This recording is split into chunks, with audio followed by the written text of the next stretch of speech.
have any idea how much these cost? I, I am so sorry, ma'am. Elena looks down at the shoe. Then she looks at the cleaner. She notices the thin gold wedding band on the older woman's finger, worn thin from years of hard work. Elena sneers. That ring probably cost less than the tip I gave my driver this morning. Elena leans forward and deliberately, slowly spits on the cleaner's shoes.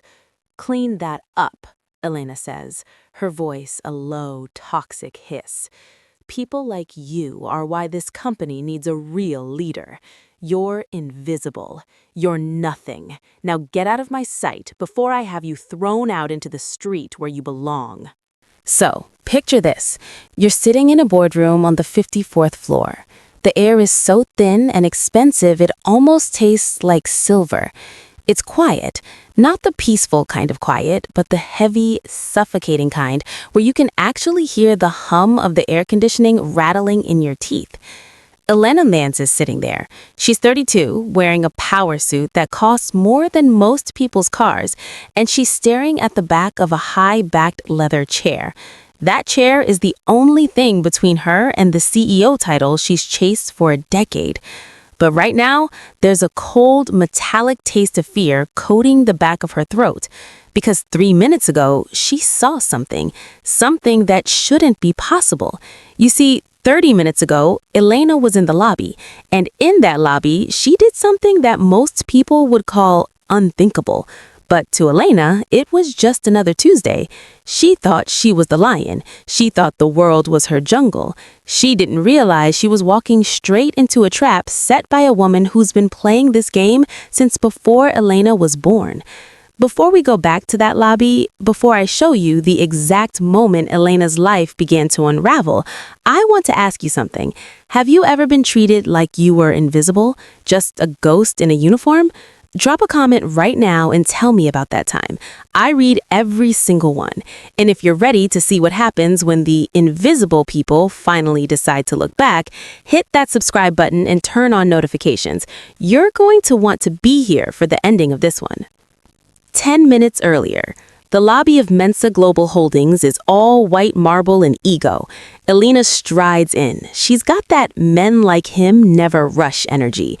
She's wearing $1,200 stilettos. Stilettos she spent 20 minutes polishing this morning. She's the high flyer, the golden girl. She's here for the final interview, and in her mind, she's already won.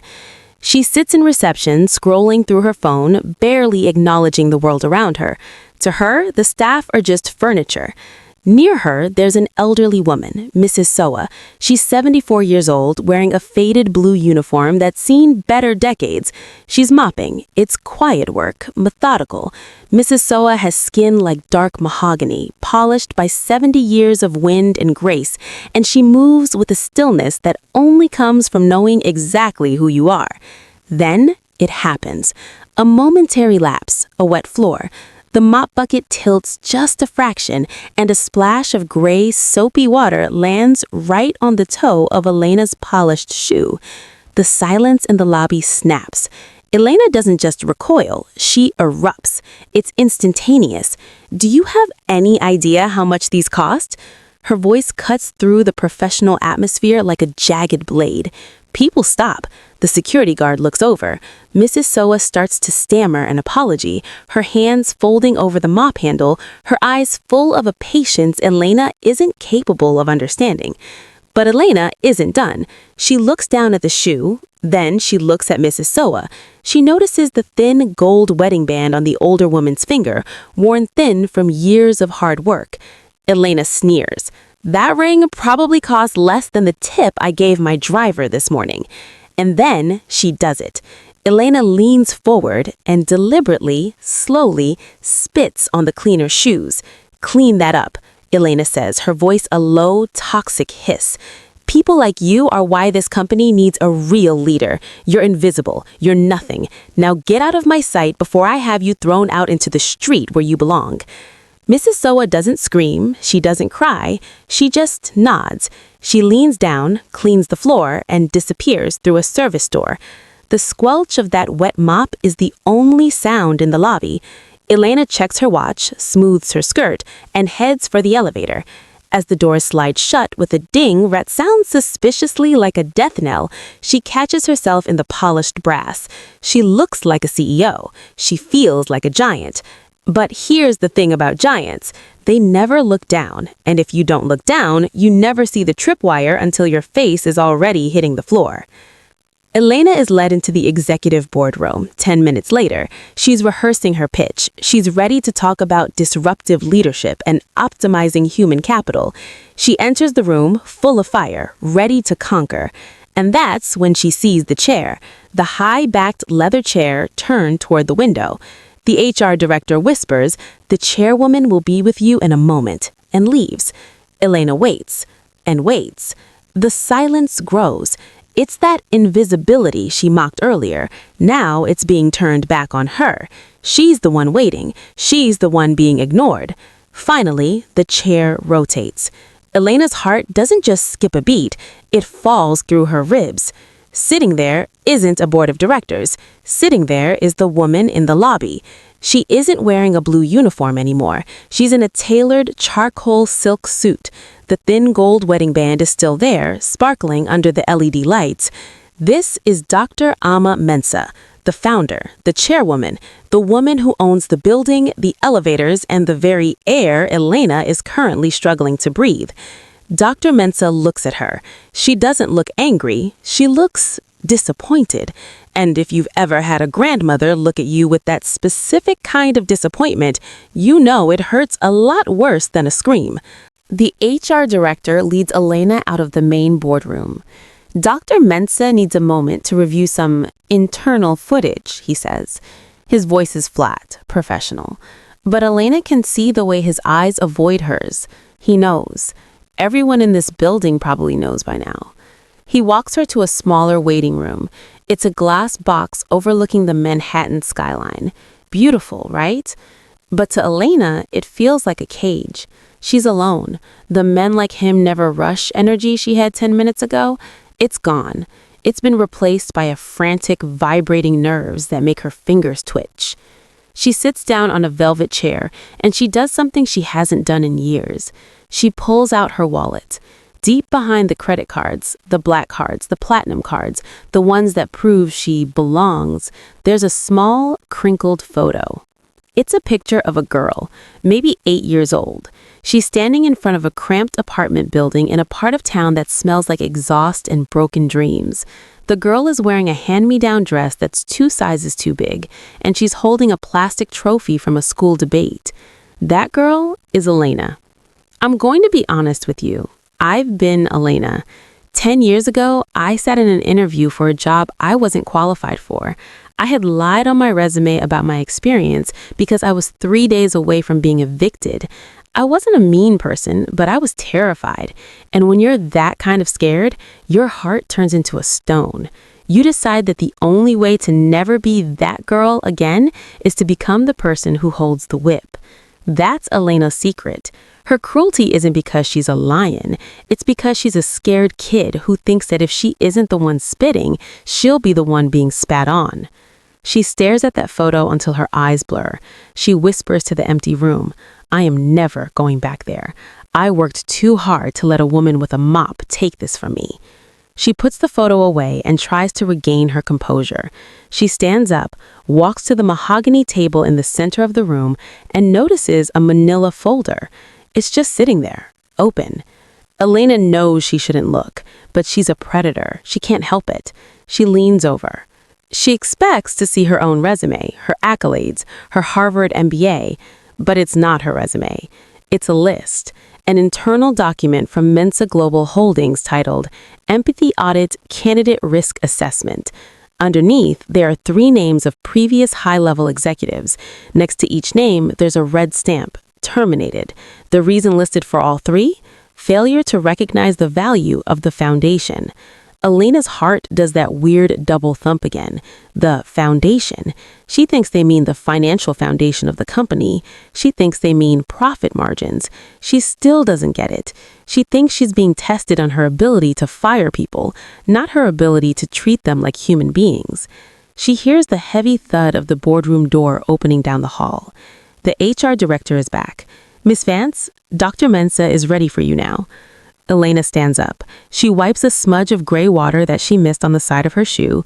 She takes a breath, pushes that scared 8-year-old girl back into the dark corners of her mind, and puts on the mask of the CEO. But as she walks back towards that boardroom, she passes a mirror, and for just a split second, she doesn't see a high flyer in a designer suit. She sees a woman who is completely, utterly alone. Now, before we get into the moment where this story flips on its head and becomes something else entirely, I want to ask you, do you think Elena can be redeemed, or is she too far gone? Type redeem or gone in the comments. I want to see where you stand.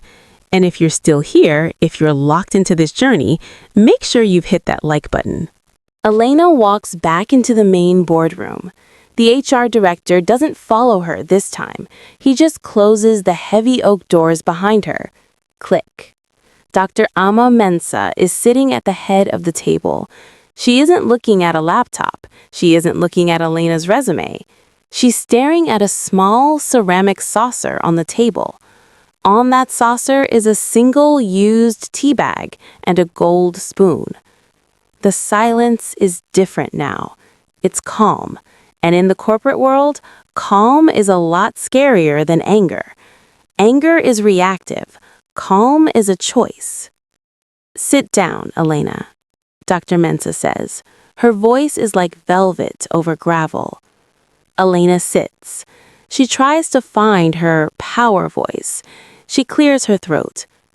"Dr. Mensah, I want to start by addressing the misunderstanding in the lobby. I was under a lot of pressure and—" Dr. Mensah raises one hand. Just one. Small, thin, but the room obeys it. Elena's voice dies in her throat. "I don't care about your pressure, Elena. We all have pressure. I want to talk about your mother." The air leaves the room. Elena's face goes from a professional mask to a sheet of white paper. My mother, I don't see what she has to do with my qualifications for CEO. "Everything," Dr. Mensah whispers. She leans forward.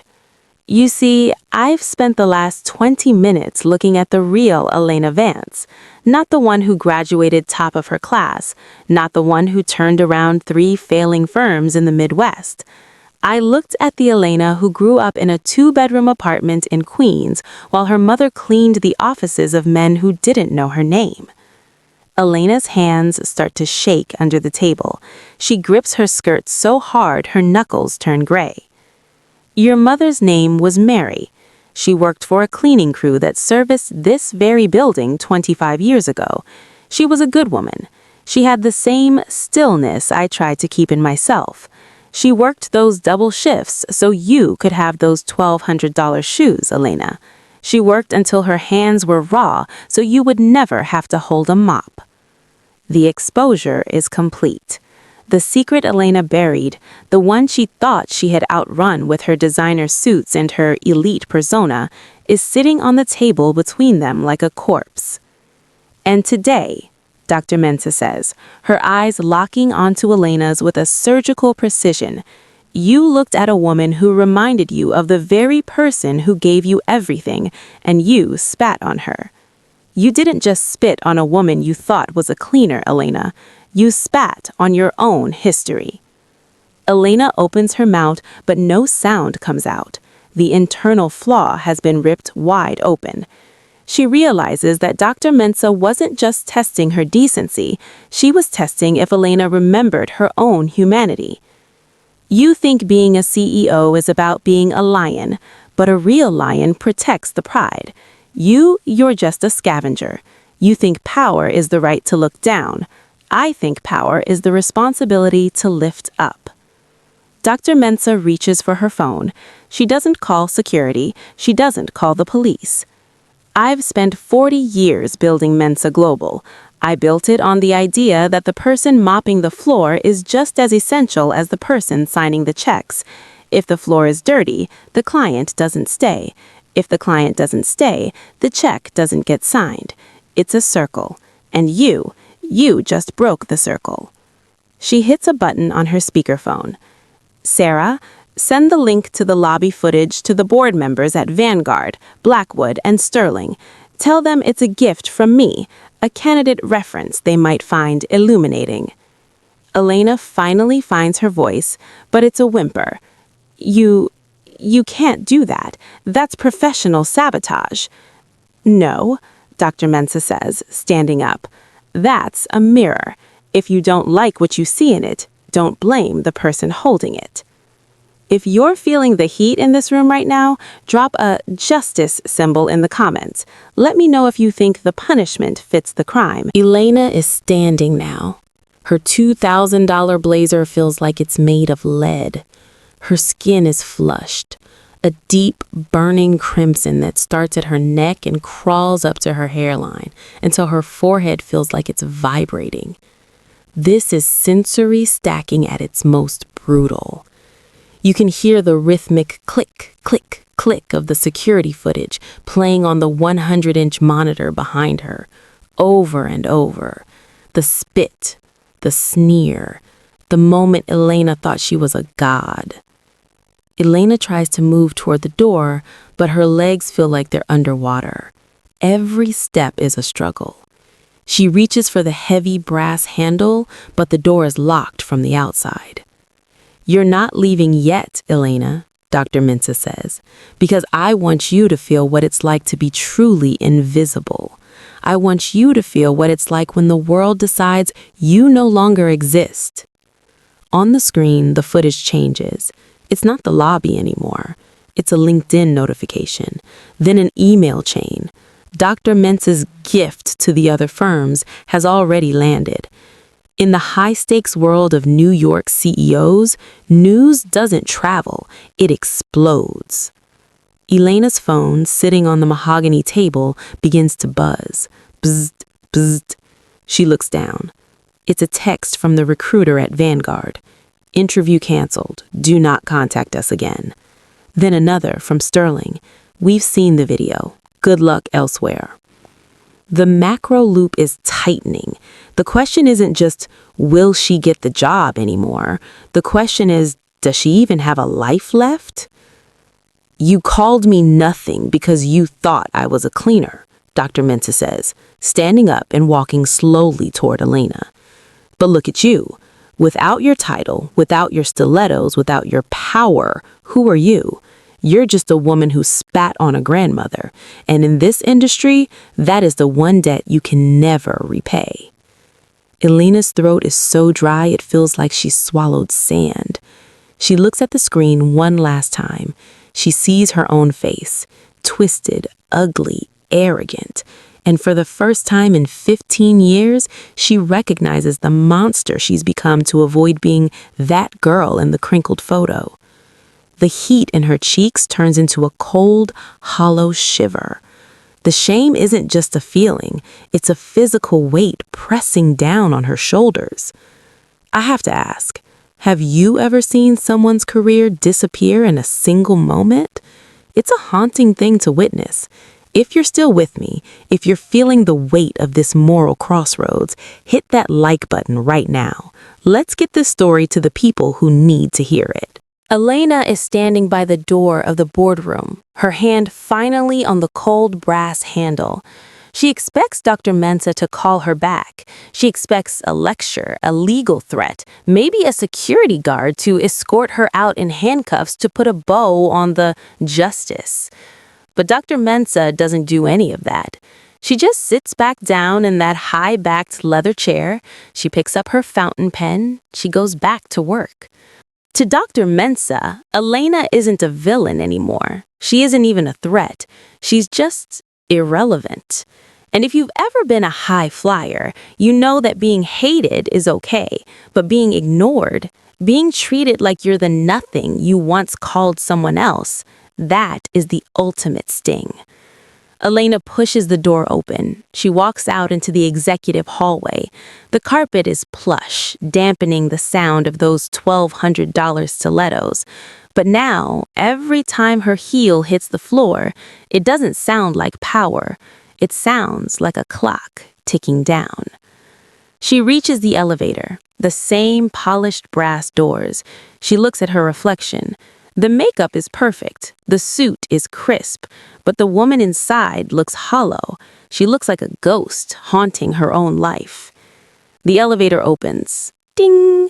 That same death knell from an hour ago. She descends. 54, 40, 20, 1. The doors slide open, and she's back in the lobby. The white marble, the ego. The sun is pouring in through the floor-to-ceiling windows, hitting the floor exactly where the bucket had tilted. Elena Vance, the woman who thought she was a lion, just lowers her head. She tucks her $5,000 handbag under her arm and scurries toward the revolving doors like a frightened mouse. She pushes through the glass, out into the New York humidity, out into a world where she no longer has a title, a career, or a future. You see, the world is a circle. You never know who's sitting at the table you're trying to clear. You never know if the person you're spitting on today is the person who owns the ground you're standing on tomorrow. But more than that, it shouldn't matter. Elena thought she was a lion. She was just a loud dog barking at the moon. And the moon doesn't bark back. It just keeps shining, cold and steady, long after the dog has run out of breath. Before I let you go, I want you to look at the person next to you today. The waiter, the driver, the person cleaning the glass at the grocery store. Look at them. Really look at them. Because they might be the hero of a story you haven't read yet. If this story hit you in the gut, if it made you rethink how you move through the world, hit that subscribe button. We're building a library of lessons here, and I don't want you to miss the next one.